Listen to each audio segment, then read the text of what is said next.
Kemudian sahabat hadirin yang dimuliakan Allah Subhanahu wa taala, terkait dengan masalah urgensi akidah. Apa urgensinya? Apa pentingnya akidah? Ya, ini juga penting untuk kita pahami. Ya, jangan sampai orang merasa remeh dengan masalah akidah ini. Ya.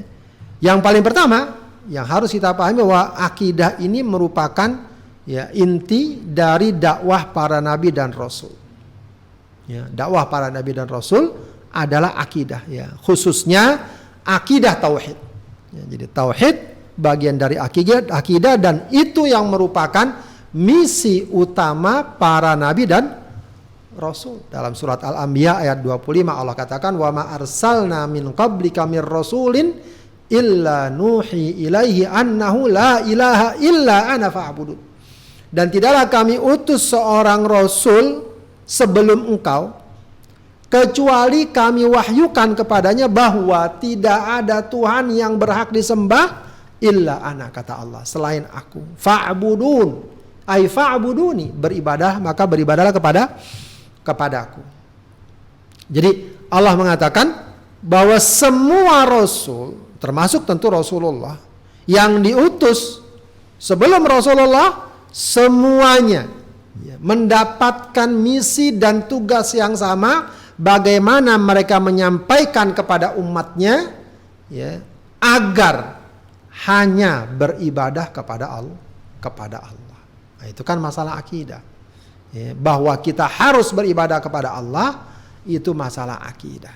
Ya, dan ini menjadi misi utama dakwah para rasul. Berarti apa? Ini menjadi perkara terpenting bagi kita.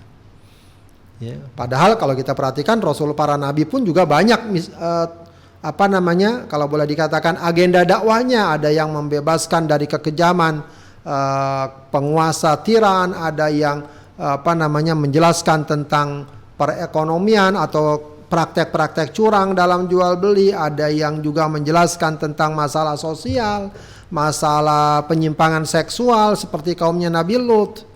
Itu semua perkara-perkara sosial yang ada yang memang juga tidak lepas dari perhatian para nabi. Tapi perhatian utamanya adalah masalah akidah. Begitu ya. Jadi seperti kita sekarang, ya, kita mungkin sekarang banyak sekali tantangan kehidupan. Ya politik, ya ekonomi, ya budaya, ya sosial. Akan tetapi bagi seorang muslim, berbagai macam perhatian tersebut jangan mengurangi atau menghalangi, ya, perhatian dan kepeduliannya untuk menjaga akidah. Ya. Apalah artinya misalnya kita berbicara tentang ekonomi, bagaimana agar negara ini maju. Lalu karena itu akhirnya akidah kita abaikan. Seandainya pun maju, lalu akidahnya nol, ya, dalam perspektif keimanan itu tidak berguna. Tidak berguna. Maka dia mengatakan kalau cuma sekedar maju, Firaun apa kurang majunya dia, begitu ya. Bikin sebuah bangunan yang sampai sekarang dikatakan bisa dibanggakan. Tapi apalah artinya itu dengan kekufurannya kepada Allah. Itu kalau maju. Ya. Itu kalau maju. Nyatanya banyak yang sudah meninggalkan akidahnya, nggak maju juga, begitu ya. Tidak maju juga, ya. Sudah rugi dunia, rugi akhirat. Ya. Justru kita kebalikannya. Justru kalau pengen maju, kuatkan akidah kita. Ya, kuatkan akidah, ya, itu menjadi syarat dasar atau bekal utama bagi kita untuk mencapai kemajuan duniawi. Baik, kemudian akidah juga merupakan tujuan utama penciptaan manusia. Ini seiring dengan misi Rasul tadi, ya. Kenapa Allah menciptakan kita? Jelas Allah sebutkan, wa ma khalaqtul jinna wal insa illa liya'budun. Ya, jadi tidaklah aku ciptakan jin dan manusia kecuali agar kalian beribadah. Jadi tujuan kita ini apa? Ya, merealisasikan penghambaan pada Allah. Itulah akidah kita. Ya, itulah akidah kita. Jadi sekali lagi, jangan pernah orang hanya berbangga dengan jabatan, harta dan lain sebagainya kalau dia tidak beribadah kepada Allah. Tidak ada kebanggaan yang dimiliki. Hakikatnya dia tidak memiliki fungsi yang sebenarnya. Ya, ibarat ada kendaraan bagus, ya, kendaraannya bagus, tampilannya bagus, tapi mesinnya mogok. Ya. Percuma. Kenapa? Tidak berfungsi sebagaimana mestinya. Manusia itu fungsi aslinya adalah beribadah. Yang lainnya hanya pelengkap, ya, aksesoris atau apalah. Ya. Yang penting ibadahnya dulu. Ya. Nah, itulah akidah. Ya. Kemudian akidah juga asas diterimanya amal. Ya. Kita ingin banyak beramal, banyak kebajikan. Tapi akidahnya nol, akidahnya berantakan, akidahnya rusak, nggak diterima amal kita. Ya, ini memang konsekuensi keimanan kita. Ya. Keimanan kita mengatakan amal seorang hamba di sisi Allah baru akan diterima kalau berdasarkan atau dilandasi oleh keimanan. Oleh keimanan. Ya, dia walau dia tampak dalam kehidupan manusia, oh dia suka nolong orang, oh dia perkataannya baik, tapi nggak beriman, tidak punya akidah, begitu ya. Maka tidak ada nilainya di sisi Allah.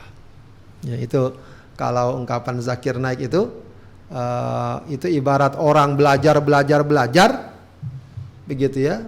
Sama dia kepandaiannya dengan yang tercatat sebagai mahasiswa di sebuah perguruan tinggi, maka di akhirnya, ya, siapa yang dapat legalitas? Ya tetap saja yang memang tercatat. Si Anu karena dia tidak tercatat atau di sebuah perusahaan misalnya, ya, perusahaan itu akan memberikan gaji, ya, kepada siapa yang tercatat. Kalau ini tidak, dia kerja aja, nggak disuruh, nggak diapa, dia kerja saja. Nah, itulah akidah.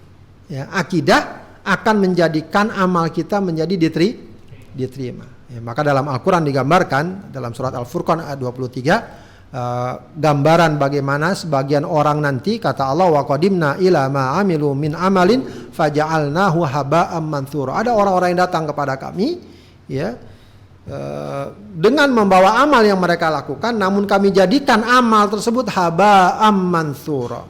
Haba, ya, bagai debu yang berterbangan.